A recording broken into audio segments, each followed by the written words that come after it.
हिंदुओं के महान ग्रंथ महाभारत में कई ऐसे रहस्य छुपे हैं जिनसे लोग आज तक अनजान हैं। उनमें से एक है द्रौपदी और कर्ण का अवैध संबंध। लेकिन जो संबंध ग्रंथों ने छुपा रखा है उसे उजागर करना भी बहुत जरूरी होता है। द्रौपदी सिर्फ 5 पांडवों की पत्नी नहीं थी, वह एक और व्यक्ति से प्रेम करती थी, लेकिन इतिहास में इस रहस्य को छुपा दिया गया। आखिर कौन था वह जिसका द्रौपदी से संबंध था?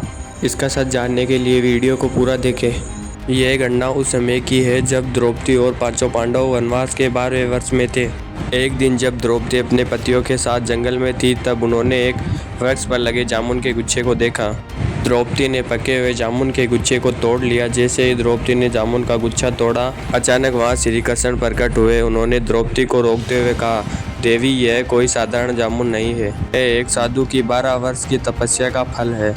वह साधु आज इस जामुन को खाकर अपना उपवास पूरा करने वाला था, लेकिन तुमने इसे पहले ही तोड़ लिया, जिससे तुम्हें साधु के श्राप का सामना करना पड़ेगा। यह सुनकर द्रौपदी घबरा गई और श्री कृष्ण से बोली, प्रभु, मुझे इस श्राप से बचाइए। श्री कृष्ण बोले, इसका सिर्फ एक ही उपाय है। अगर तुम इस वृक्ष के नीचे जाकर ऐसा सच बोलो जिसे तुमने आज तक सबसे छुपाया है, तो यह जामुन का गुच्छा वापस पेड़ पर लटक जाएगा। श्री कृष्ण के ऐसा कहते ही पांडवों ने एक एक कर अपने जीवन के सच बोले। युधिष्ठिर बोले, मैं हमेशा सत्य का पालन किया है, लेकिन मैंने भी कभी कभी अपने स्वार्थ सिद्धि के लिए असत्य का सहारा लिया है। भीम बोले, मैं बहुत बलशाली हूँ, लेकिन मैंने भी कभी कभी अपनी शक्ति का दुरुपयोग किया है। अर्जुन बोले, मैंने कई युद्ध जीते हैं, लेकिन मैं अपने अहंकार के कारण अपने भाइयों से ईर्ष्या करने लगा था।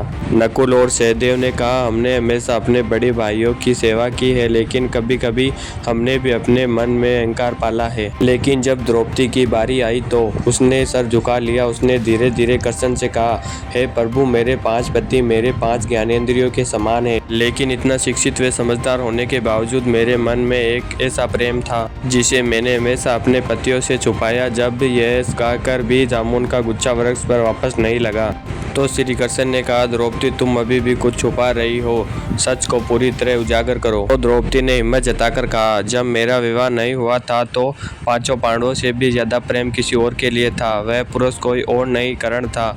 यह सुनकर 5 पांडव चकित रह गए। भीम, नकुल, सहदेव चकित रह गए, जबकि अर्जुन की आंखें क्रोध और आसना से कैसे भर उठी। द्रौपदी ने आगे कहा, मैंने केवल कर्ण के सुपुत्र होने के कारण उसे विवाह नहीं किया।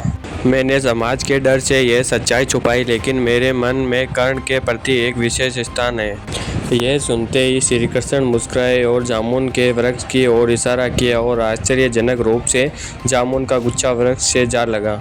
यह कथा हमें यह सिखाती है कि सत्य को चाहे कितना भी छुपा लो, वह अंत में उजागर हो ही जाता है।